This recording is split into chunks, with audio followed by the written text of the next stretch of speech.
Favorite topic, return to the office. Thanks for that introduction. So this is joint work with Natalia and Emanuel, who's also here, and Mandy Pallais, who's at Harvard. Okay, so this shouldn't be a surprise to anyone here. Americans are now more physically distant from their coworkers than they've ever been before, but we're also much more digitally connected. And especially among remote workers, people are just spending a ton of time on Zoom meetings and other digital tools. And so our core question is, in this increasingly digital world, does proximity to coworkers still matter, particularly when we think about training for tomorrow as well as productivity today? We're going to test this among software engineers at a Fortune 500 firm, which we're going to think of as sort of the best case scenario for digital interaction.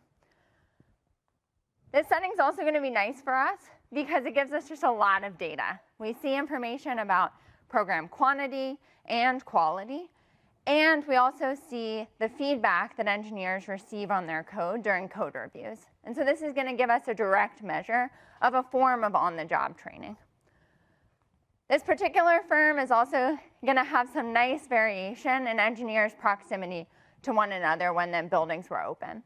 So because of limited desk availability, some engineering teams ended up split across the two buildings on the firm's main campus that were about a 10-minute walk apart, whereas other teams could all be co-located in one building.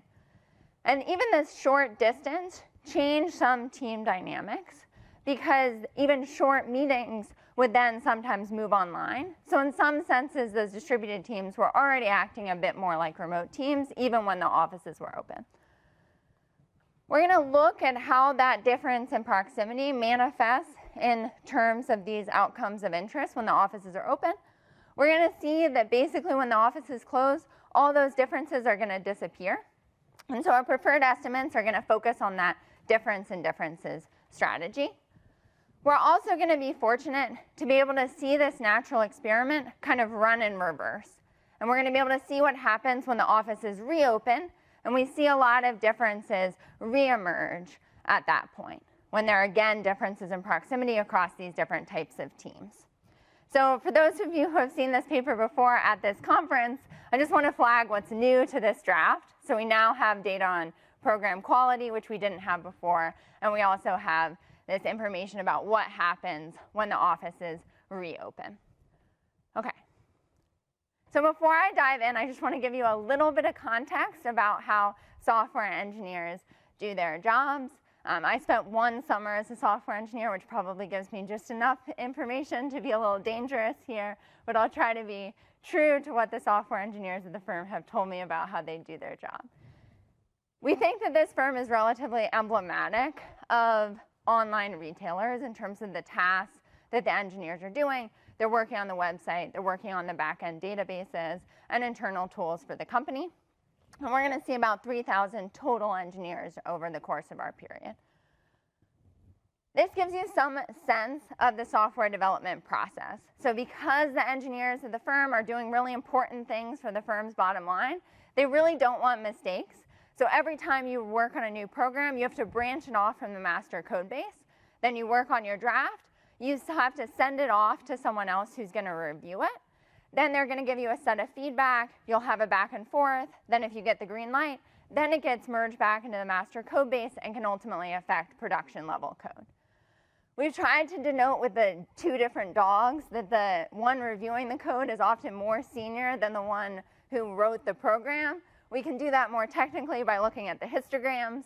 So here we look at the histogram of the tenure at the firm among the program writers in black versus the commenters in green. And so you systematically see that the people doing these code reviews have a lot more experience in the firm. They also tend to be a little older.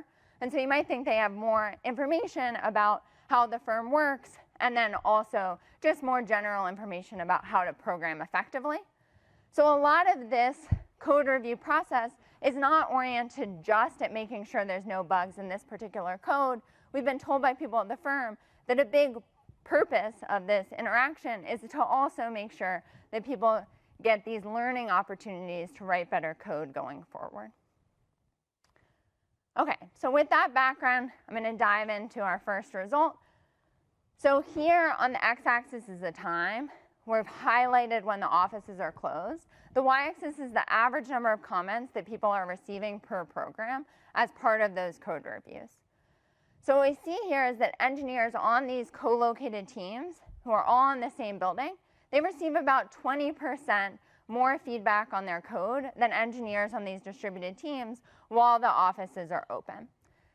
Here we have controlled for things that might affect the amount of feedback you receive, like your age, your tenure, and what types of programs you tend to work on. If we just plotted the raw means, though, it would look quite similar. But you might still be worried that there's just some unobservable between these teams that is different, and this doesn't reflect the causal effect of proximity. So that's why the office closures are helpful. If it really reflects proximity, we'd expect these differences to go away. If it was something else, we'd expect them to just persist as is. And so here's what we see when the office is closed. We see that just feedback in general takes quite a bit of a tumble, and it particularly declines for these engineers who had been co-located with their teammates and so are seeing a bigger loss in proximity. So our preferred estimate of this difference in differences suggests that losing proximity to your teammates translates into about 1.5 fewer comments on each program, which is substantial relative to the dependent mean. It represents about an 18% loss in feedback. You might have imagined that this pattern could have gone in the opposite direction. You might think that if you're with your team face-to-face, you should actually have less of a need to interact online because you can interact in person. And so in many ways, this is probably an underestimate of the total effect of proximity on feedback to the extent to which co-located teams are also interacting a bit more in person. We can look at the specifics of the comments exchanged to have a little bit more sense of what mechanisms are driving these somewhat surprising findings. So particularly what we see is that when engineers are co-located with their team, they receive feedback from more people. Oops, an error occurred. So they're receiving feedback from more people, a broader network, and that echoes of findings in other settings. But then what is maybe more unique to our setting is we can also see what happens in this interaction about the code. And we see that engineers co-located with their teammates ask more follow-up questions. So they clarify, oh, you gave me this feedback. Why did you give me this feedback? And we think that may be helpful in the learning process. We also had external engineers rate how helpful comments were and then used a supervised machine learning algorithm to sort of label all our comments as helpful or not and along a variety of other dimensions. And we see from that analysis that proximity seems to be particularly important for the comments that people tend to view as most helpful and as doing things like explaining the underlying reasoning behind the changes. I won't go through much robustness in such a short talk, but I just want to highlight one key set of results that we see that this pattern is really driven by feedback people are receiving from teammates and absent from feedback people are receiving from outside their team. And that's less consistent with a story that you might have where these patterns are driven just by one building team engineers sort of needing or wanting more feedback, since you'd expect that to also show up in feedback they're receiving from outside their team. Okay, so hopefully I've convinced you that proximity is helpful in terms of generating more feedback. Now we can think about whether this really is on-the-job training. If it is, we'd expect it to most matter for less tenured engineers who are building firm-specific human capital and also younger engineers who are building just more general human capital about how to code. And so that's exactly what we find. So this first graph just splits by tenure at the firm, where we've split by the average tenure at the time the office is closed. And so the left panel focuses just on these less tenured engineers, and we see that the effects for them are much bigger. We see a very similar pattern when we split by engineer age. We have much larger effects for engineer age. Engineer tenure and engineer age independently predict how much feedback people receive and also mediate the impacts of proximity. And so one thing that I think is particularly worth pointing out here is that younger engineers really only receive more feedback than older engineers if they're proximate to their teammates.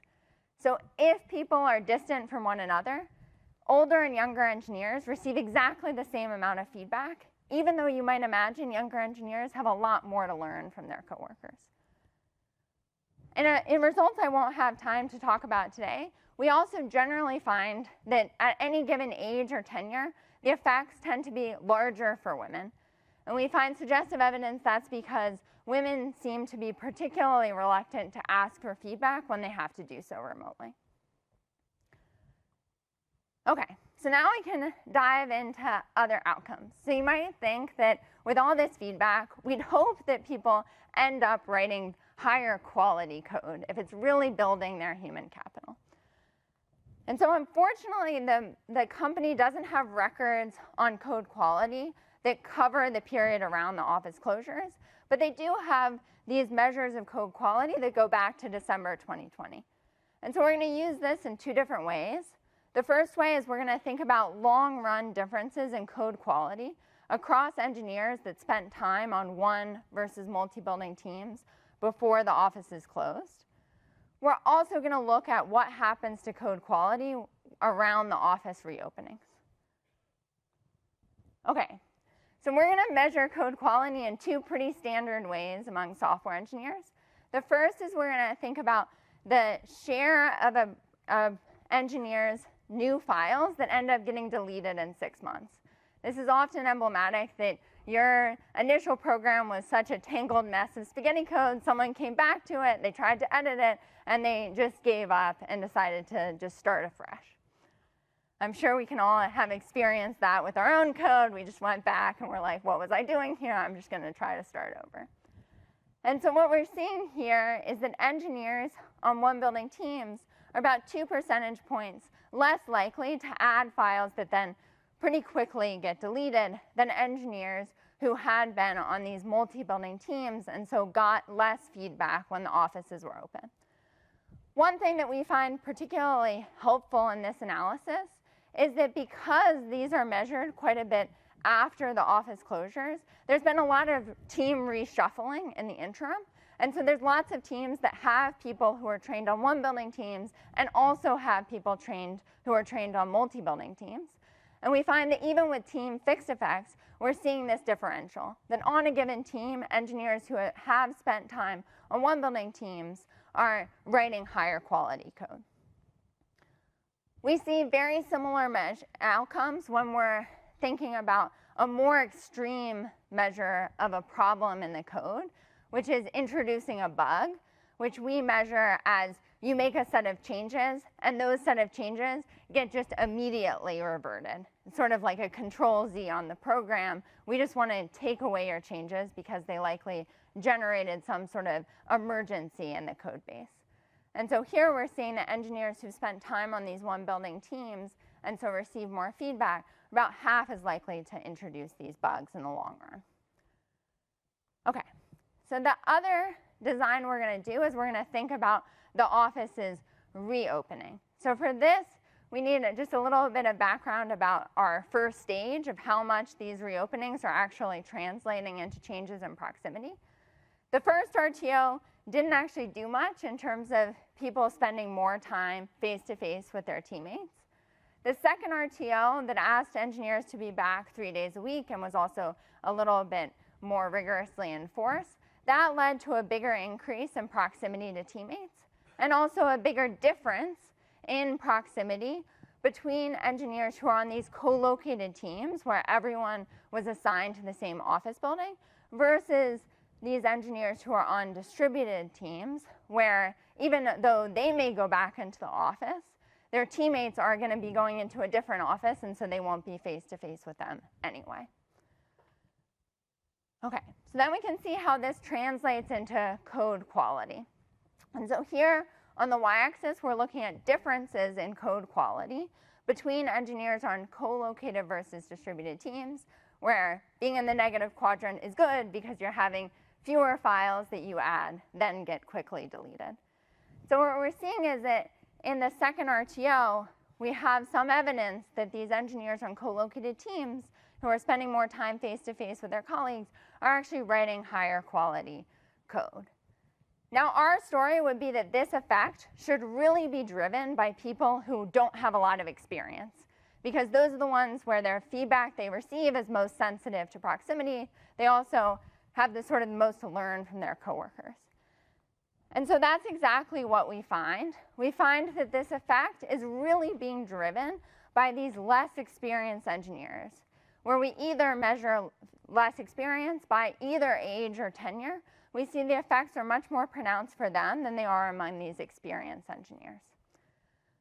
We see quite similar patterns when we look at this alternative, more serious measure of programming problems of introducing a bug, where again we're seeing that once people are co-located, they're less likely to introduce these bugs. And again, that seems to be more pronounced among these people who have less experience, particularly less experience at the company.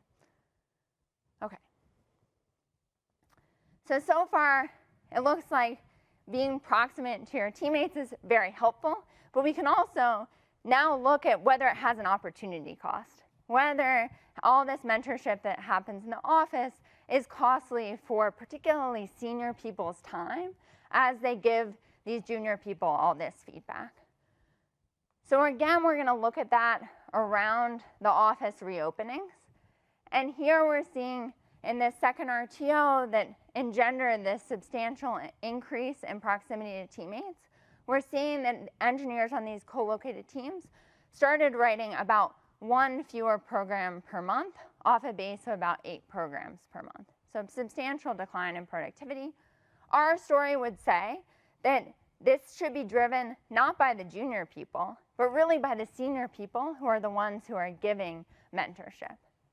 And so that's what we find here. For inexperienced people, either by age or seniority at the company, we really don't see any impacts of proximity on their productivity as measured by the number of programs they write. They're writing higher quality programs and just as many of them when they're proximate to their teammates. By contrast, for the experienced people who are the ones giving a lot of feedback, we're seeing that proximity seems to reduce their output and has this opportunity cost. We see really similar patterns when we look around the office closures, where again we see evidence that proximity to teammates is costly for senior engineers' own output. Okay, so now in my last few minutes, I'll just talk about more of the downstream implications of this, about the firm's decision-making about whom to hire. So you might think that if proximity is really helpful for building people as human capital, that firms might just want to shy away from hiring people who need to build their human capital when proximity is difficult to facilitate. So our results are consistent with that theory. So this, we're just focusing on the firm itself and who they decide to hire. This is a histogram of the age of new hires over these different periods. So what we can see in the light blue is before the closures, the firm hired a lot of people who were quite young, and the typical new hire was in their 20s. During the closures, they shifted towards hiring much older engineers. Typical engineer was in their 30s. Then they, I think more compellingly to us, shifted back towards hiring much younger engineers when they did the RTOs and again could facilitate proximity. You might be worried that this is all driven by macroeconomic trends. One thing that we can do to provide some reassurance on that is look at how these patterns differ across the different locations of the firm. We find that this pattern is really driven by people hired into the main campus. And by contrast, for those hired into satellite campuses who will always be distant from some of their coworkers, the firm just always hires older people. Okay, so this is just this firm. Now we want to try to see whether this result generalizes, and whether it seems like a lot of firms are shifting towards trying to hire older people when proximity is difficult to facilitate. So to do that, we look in the current population survey, and we focus on college graduates who are in remotable versus non-remotable jobs as classified by the Dingle and Nyman classification, which we've heard a lot about today. So here, this is focused on people in remotable jobs. And the y-axis is their unemployment rate. The x-axis is their age. The dashed line is pre-pandemic, 2017 to 2019. The solid line is 22 to 2024, sort of post-pandemic. And what we can see here is that for young people in remotable jobs, we see this substantial uptick in unemployment, whereas for older people, we actually see some declines in unemployment for those in remotable jobs. So we can really see this pivoting in who is bearing the burden of unemployment in these types of positions. And so the next graph is going to focus on that age gap in unemployment. How much higher is unemployment for younger people than older people in remotable jobs? And we see that that age gap blipped up in 2020 and then has stayed elevated ever since then. So younger people have consistently found it harder to find jobs when they have a history of these remotable occupations. We don't see a similar pattern for non-remotable jobs. For them, it looks like 2020 itself was tough for young people regardless of your occupation, but then it really returned to baseline, whereas that has not been true in these remotable positions. So the next analysis will look at the triple difference, comparing the change in the age gap in unemployment in remotable to non-remotable work. And so when we look at that triple difference, we see that the unemployment rate of young people in remotable jobs rose relative to what you'd expect from other young people as well as others in remotable positions by about 0.6 percentage points. We find that's driven by involuntary and persistent forms of unemployment, largely absent for people who have left their jobs or are on temporary layoff. And maybe more importantly, we find that that result is robust to allowing for generative AI exposure across occupations to also matter using Gregor's measure and allowing that to differentially affect younger and older people. And so our back of the envelope calculation suggests that this could help meaningfully explain a lot of the struggles of young college grads that we've seen in recent years in terms of their rising unemployment rates. Since so many young college grads are in these remotable jobs, our back of the envelope calculation suggests that this phenomenon can explain almost 2/3 of the total rise in their unemployment rates. So I see I'm out of time, so I'll just leave this up here and move to questions, but I'm excited to get your feedback. Yeah, Chris? Very interesting. I don't think I had seen this version of the paper with the return to office, so nice extension. One thing that could be really interesting is to compare sort of the support costs of more senior people in mentoring juniors versus whether it would be in the interest of the firm to kind of cut out that support and maybe substitute with generative AI, which is going to be the next wave of this conference, I imagine.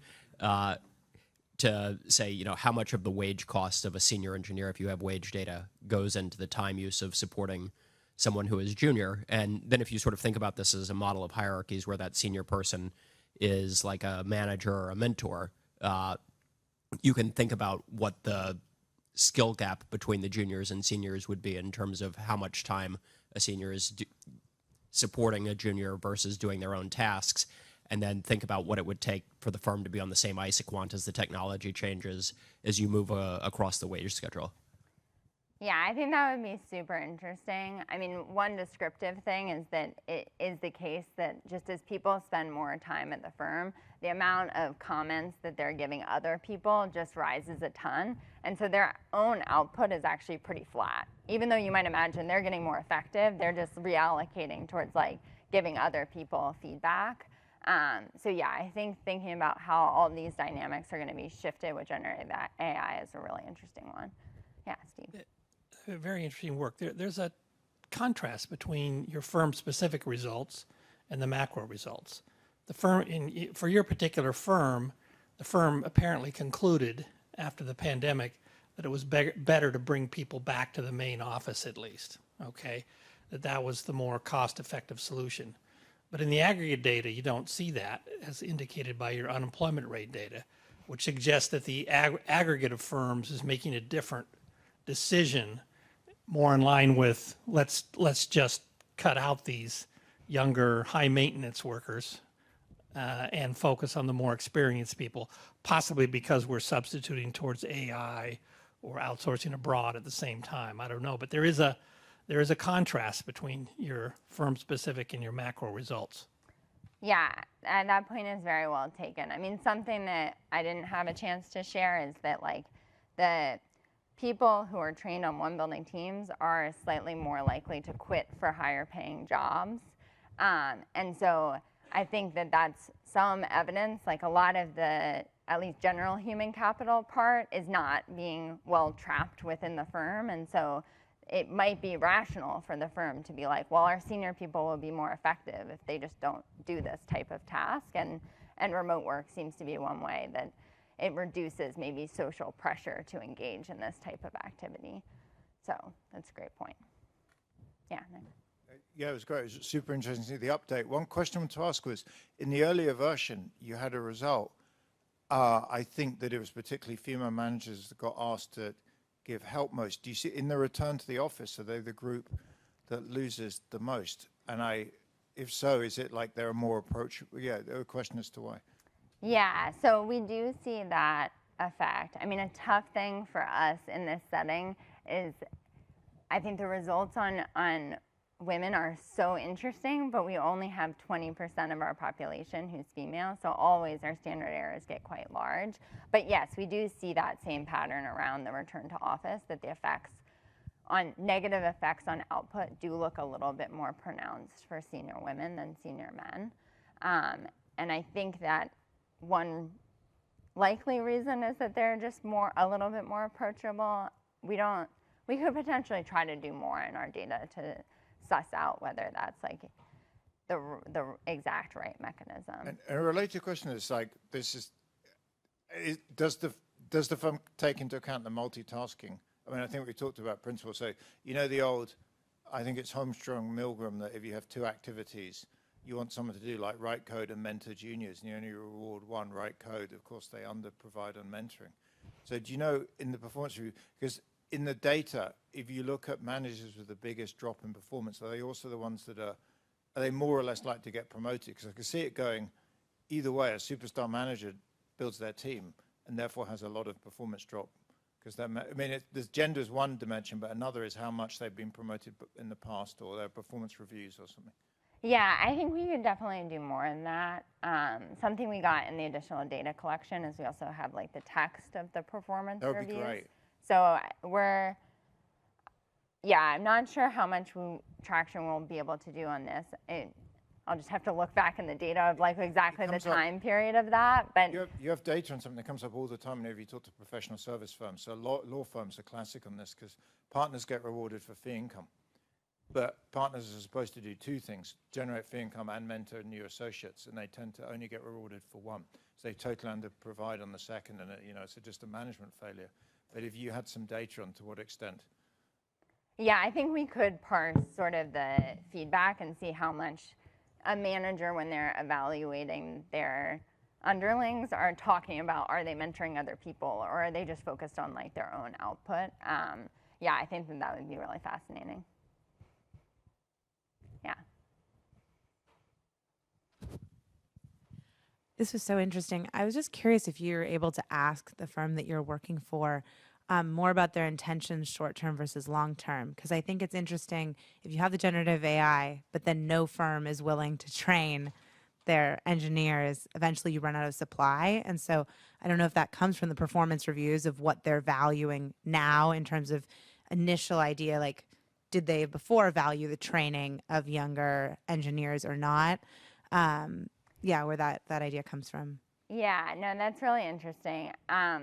So I think this firm was relatively late on the like generative AI bandwagon. So I was like embedded at the firm in the summer of 2024, and at that point they were just starting to really like institutionalize it into their practices. So it was hard for us to get any direct data on that. I went back this past summer just to like have a chat with someone, and their impression was that like now that there's generative AI, the offices are much quieter because people are just like not talking to each other. They're just like writing into the chat bot they use. And so I think like my strong prior is if we got this sort of data, we would see changes. We don't currently have the data, so maybe that's a good reason for me to go back. But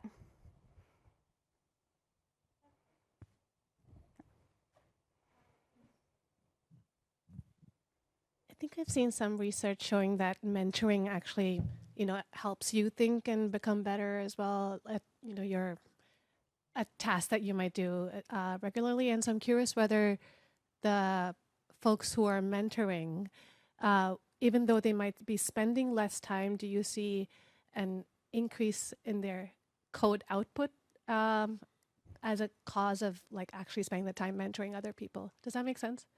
yeah, it does. I mean, we don't, in terms of code quantity, it looks like more maybe of just like a trade-off that you just don't have as much time to program.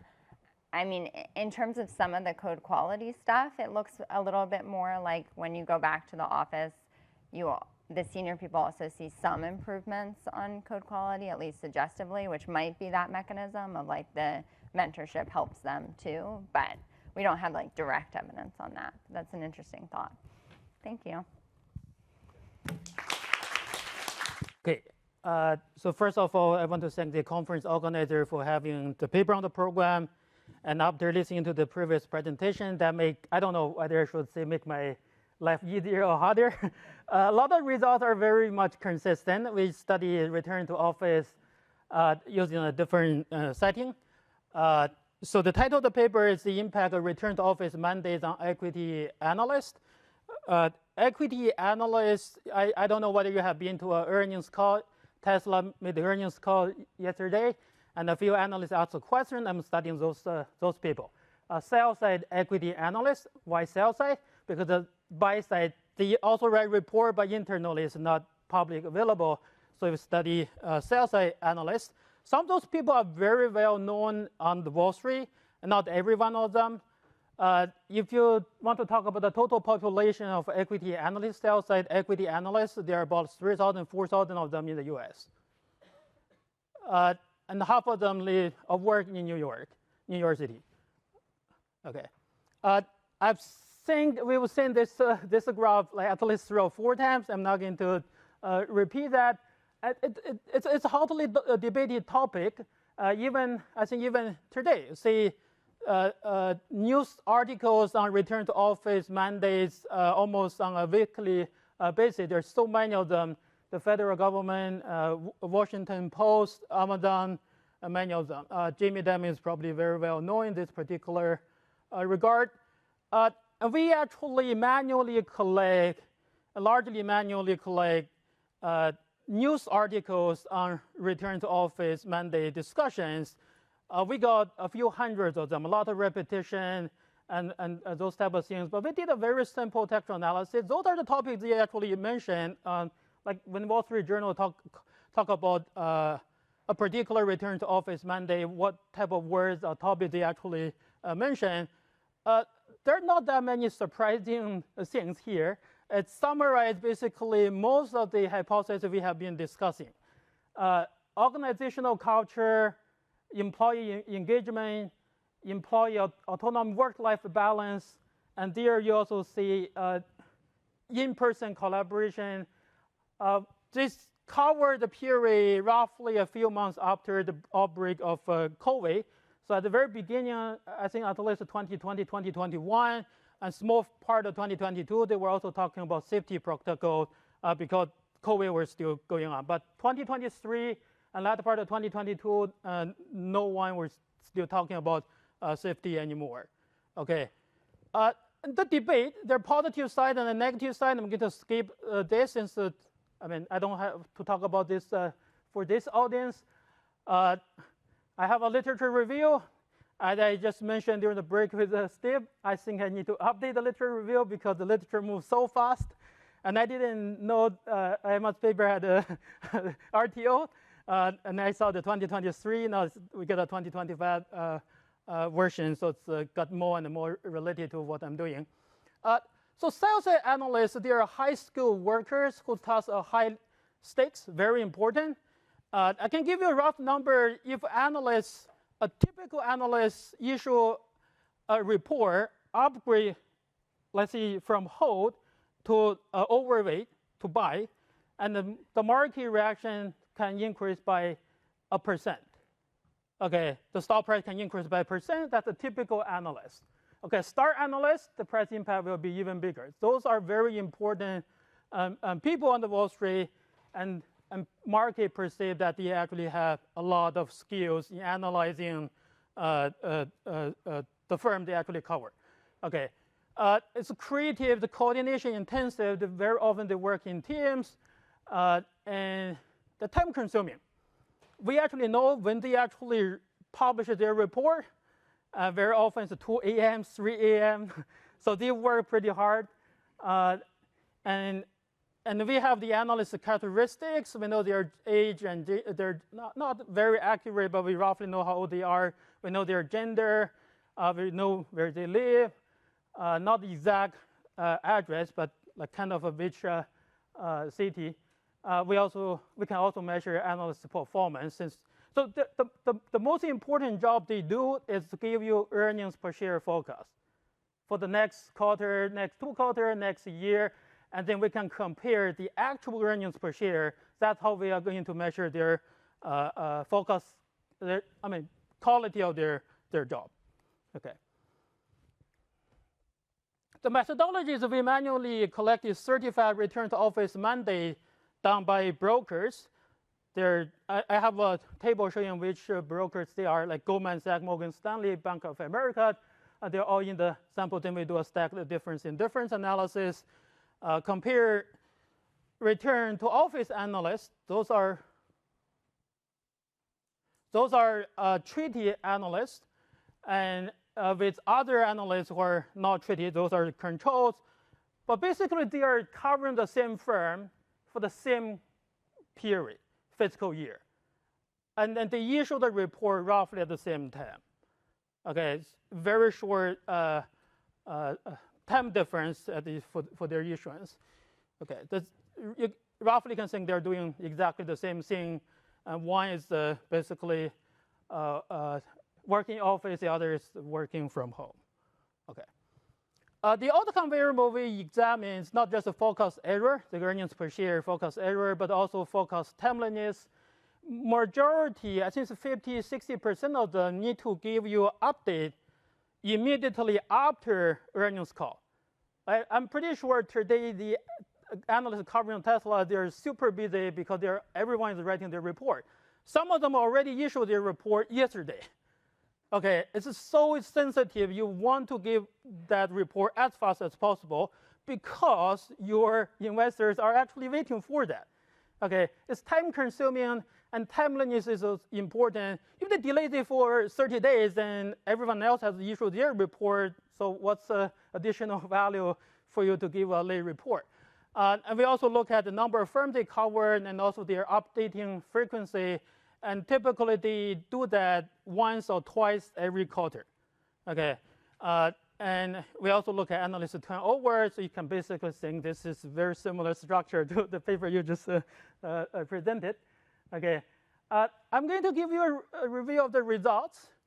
And in terms of forecast accuracy, forecast error, return to office decreased that forecast error by roughly 14.7% of the pre-RTO median. Okay, the pretty big impact. And the effects largely concentrated on younger, inexperienced analysts. Okay, analysts older than 35 years old, you don't see any impact. Okay, and female analysts, the same as the earlier paper, the standard errors are large, but the direction goes to the predicted direction. Female, their productivity, their forecast accuracy actually increased more after they return to office. I think they probably got more distraction when they were from home. And another finding is the analysts living in democratic states, the results are stronger. I'm from Florida. I know even during COVID, we were required to come back to school to teach. So maybe analysts also kind of face the same pressure if they live in a Republican state. Even before they were required to return to office, they were already voluntarily working in office. So the marginal impact would be smaller for those analysts. And another thing is that the results are strong on the first forecast after each earnings call. As I said, the first one is really time pressure. You need to update within the next 2 days. If you can update yesterday evening for Tesla, that would be even better. So there's a time pressure. I guess when you have time pressure, working from office actually matters more than when you have a lot of time to actually decide whether to update or not. We do have one test that's more directly linked to the mechanism, mentoring or coordination. So equity analysts typically cover an industry. It's rare to see one analyst covering more than one industry. Okay, but you may have colleagues who work in related industries. Like think about the input-output table. You may have a colleague who's working in the upstream industry or the downstream industry, so you can get the information from them, right? And you can also think of there may be analysts who work in different broker or different industry. They don't really have any other colleague working in related industries. So if you have colleagues working in related industries, you can talk to them. So what's going on there, so you can get the information, okay? And the effect is stronger, the return to office impact is stronger if you have colleagues you can actually potentially talk to, okay? You can learn from them, then it's better to go to office and then talk to them, okay? Another finding is, this is related to career concern, and they cover multiple firms, sometimes it's 30 firms. So which ones should they actually prioritize? When they work from home, they don't have enough time, they got more distractions. And the prediction is very simple. If I'm covering Apple, okay, I'm also covering a stock much smaller than Apple. I'm having 30 stocks of them. Some are very big, some are not that big. Which one should I spend and make sure that my investors are happy? Apple. The large ones, regardless where I work, I make sure I'm going to spend 10 hours on Apple. Well, the smaller ones, I can pretend I actually continue to work on because it doesn't really matter. It does not bring, I don't have many clients. It does not necessarily bring in that much revenue for my firm. Okay, the impact of return to office are stronger for small firms they cover. Okay, because that interpretation is that they kind of prioritize the larger firm when they are time constrained. Another finding is the return to office increase the forecast timeliness, not a gigantic amount, from roughly 57 to 58.5%. Okay, this timeliness means that the update within roughly 24 hours after earnings call. Okay, to become more timely, that's also an indicator of quality. Also indicator of quality, not as important as accuracy, but it's very important too. And then, and turnover, RTO increase analyst annual turnover from 15.2 to 17.6%. And we don't really have a very large sample, so the standard error is also pretty big. And an interesting observation for the turnover result is that finding concentrate the first 2 years after COVID. 2023, largely the effect are gone. I think most firms already had return to office mandate. Even if you are not happy, then you really don't have any alternative, right? So you want to quit and to another firm that allow you to work from home, but there are not many firms like that anymore. So a partial equilibrium type of thinking, a general equilibrium thinking will give you probably different policy implication. Okay. I've covered majority of the results. Now I'm talking about the data. There's a data set called IBES that basically collect. It's actually analysts submit their forecast to that firm, and so they collect all the data. And we got the stock price information from CRISP and also Thomson Reuters, the institutional holding data from Thomson Reuters. And the RTO news are, and many analyst characteristics, we collect them manually. IBase got into trouble. There was a very well-known paper some time ago saying that they actually rewrite the history. They actually changed their forecast exposed or something like that. And the result, it's not that easy for you to know which broker this analyst work for, but since they all show up on earnings calls, so it is a lot of matching and LinkedIn search to get their characteristics. Okay, here's a list of return to office mandate events we have in the paper. There are many more if you look at, if you read all the news reports. Those are the ones that we use in the final sample. There are a lot of others that we cannot use because they initiated return to office mandate, and 2 weeks later they say, oh, no, we are not going to do that. Then we cannot use that. And partially because in early period, COVID become more important, and then decided not to do that, or an employee may actually, there is a backslash and type of things. Or 2 months later, after they said, okay, we do RTO, two months later, they say, okay, we are going to increase the number of days you need to work in office. Then the post period is really, really limited. And there are many other things going on. We make sure that in the 6-month period around the implementation of return to office mandate, there's no confounding events. Okay, in the end, we got roughly 35 return to office events. Most of them don't tell you how many days you need to spend in office, but there are a few of them said it's 3 days, and toward the end of sample, there are, I think, 5 or 6 of them said it's 5 days in office.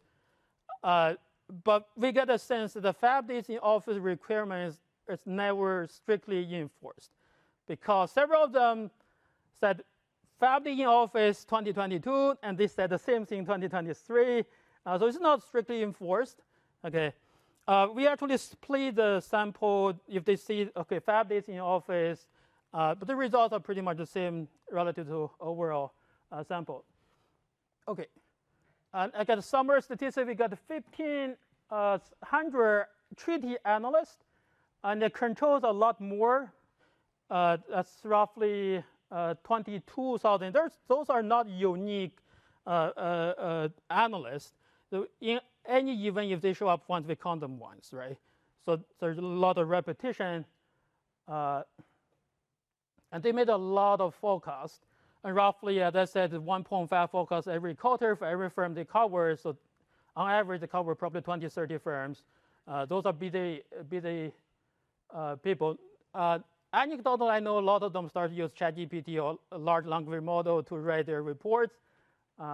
Maybe they get more and more efficient nowadays. Okay.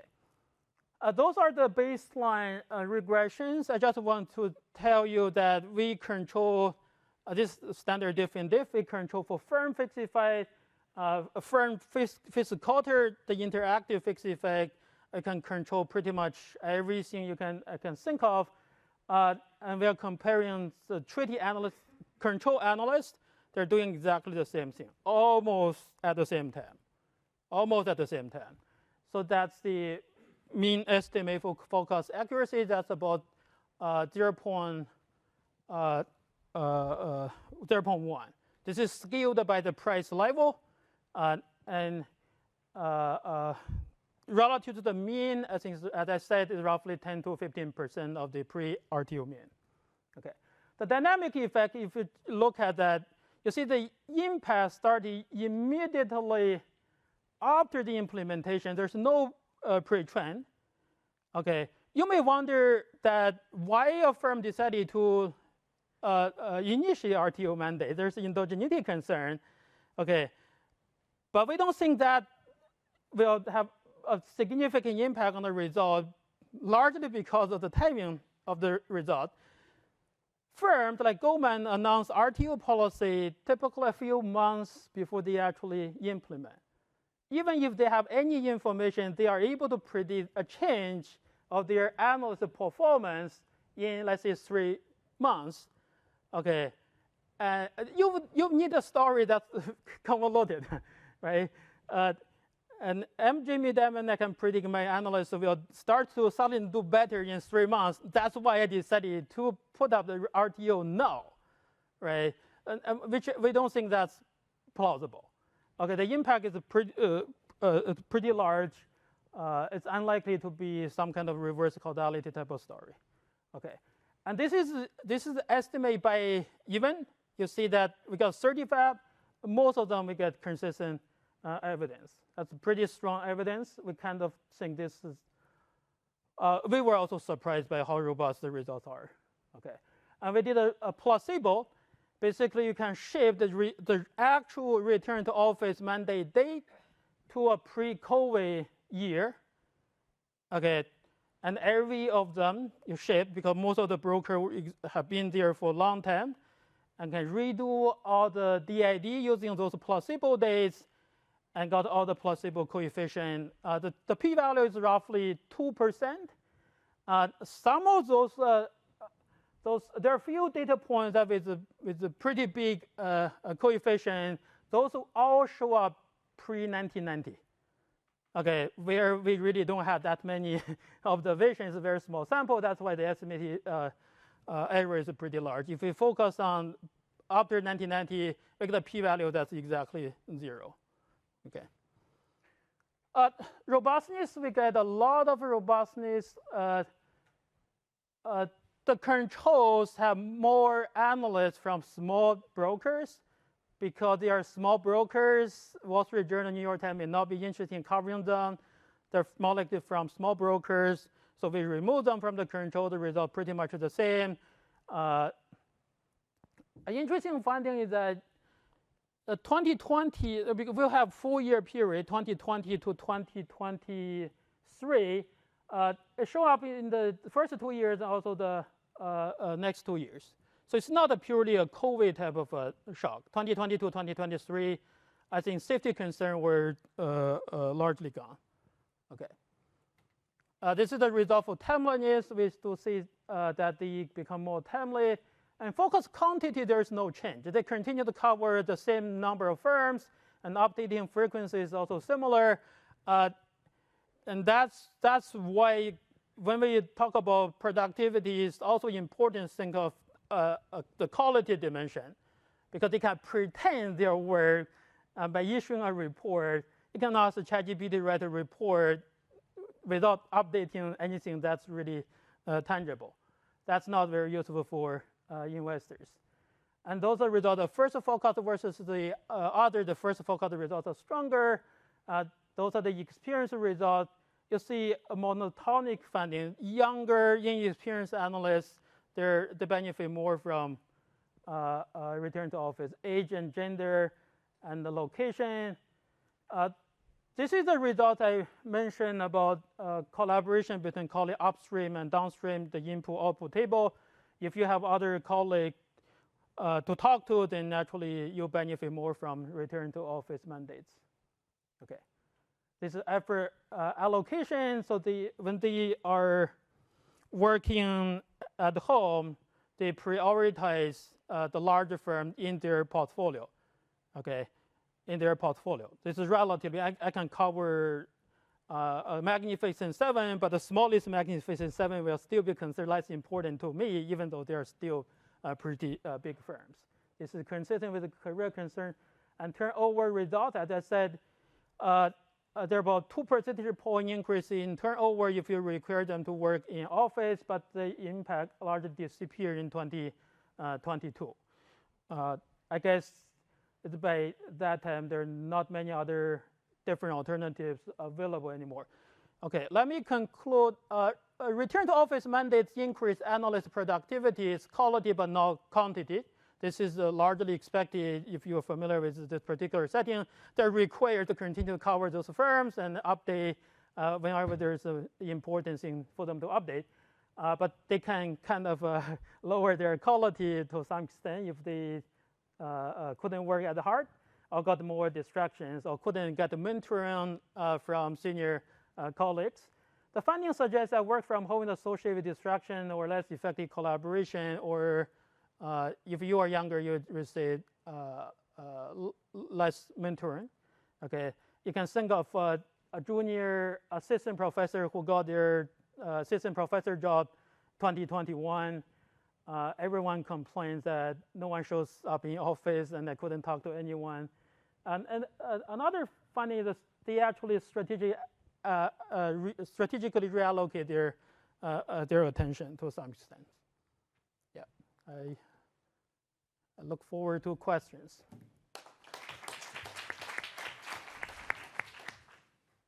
Yes. Really great. I had one question I think you answered, but just to check, where often when firms make RTOs, they also make, particularly recently, kind of comments like, if you don't want to come in, we're going to kick you out. So it's often associated with more aggressive exit policies. So you can, in your study, separate out the announcement from the actual date and just have both of them in there as treatment dates. Like when they announce it, because when David Solomon announces it, he probably at the same time often announces we're going to get tough, and if you don't like it, it's like as the labor market softens. So can you just separately put in the date of the announcement from the date of the actual RTO and check it's the RTO that's mattering, because they tend to be temporally correlated.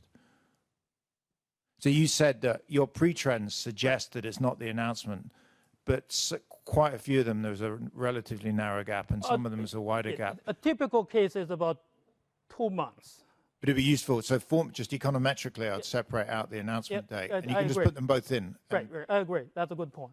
Yeah. And they may both have effects. There's no reason the announcement doesn't. I think they both have an impact, because I just show you that the even by even estimations, almost everyone you get a negative coefficient. Because the announcement could be, I'm just stressed, I'm going to get fired because the firm's got tougher. Oh, yeah. So this is not wrong, but you want to just see the RTO on its own. Yeah, that's a good point. Yes. Trouble understanding the tables because there's a treatment row and a post row, but then you had analyst fixed effects, and I would have thought that you couldn't estimate treatment status separately from an analyst fixed effect. Okay, just something to think about. Oh, okay, yeah. I guess the second more substantive point is that my colleague Boris Groisberg has done a bunch of work on the portability of human capital in analyst teams. And I was sort of wondering what the team production component here might mean in terms of return to office, where a senior analyst might be reliant on a junior analyst's support or something like that, and was wondering if you might be able to capture something about analysts who tend to work alone or autonomously versus those who are more reliant on junior people's support. We have a footnote in the table talk about that, and unfortunately, we don't really have very good data on that. There was an earlier paper on team analysts versus you can actually work just by yourself. The empirical measure is on the report, whether you get a one person signing the report, you get a multiple person signing the report. In the data, it's the lead analyst. They don't collect other analysts. But my understanding after checking the data more carefully is that this is kind of a style or internal rule of a particular broker. As a Goldman, you always have multiple people, as long as you work, you sign. But some others, you get a team, but only the lead analyst sign. So you get 100% for this broker and almost 0% for other brokers, so-called team fraction. So empirically, we couldn't measure that. But what we know is the majority of them work in teams. Yeah. Yes. If you have I guess you have the text of the analyst reports, right? So I guess you could probably collect those reports and then construct measures of the types of soft information cited in the reports. I guess because hard information could be from working harder, but then soft information you would expect to be harder to collect. We are in the process of collecting analyst reports, and the data collection is not that easy. This is from Refinitiv. Every report they charge $100, and I have almost 500,000 of them. Maybe Stanford has a deeper pocket than University of Florida, and they can cover that. Okay. I got 100 reports for the whole university for free, but just 100. Okay, and I know that's $15,000 already. So, and they charge by pages, by the way. Yes. Thank you. Two comments. One is there's a neat paper by Laura Veldkamp and two co-authors in RFS about the value of financial information. You might be able to actually quantify the value of this reduction in precision or the rise of precision just by kind of connecting it with asset prices. So there's some back of an envelope sort of thing that you could probably do there for end of the paper. The second question is on this kind of like state dependence. Is precision precision is more valuable during times of ambiguity and uncertainty. And I guess the question is, do you have enough variation in your time series with RTO that you could separately test for like periods of higher inflation, lower inflation, or just some sort of state dependence? That's a good suggestion. Yeah.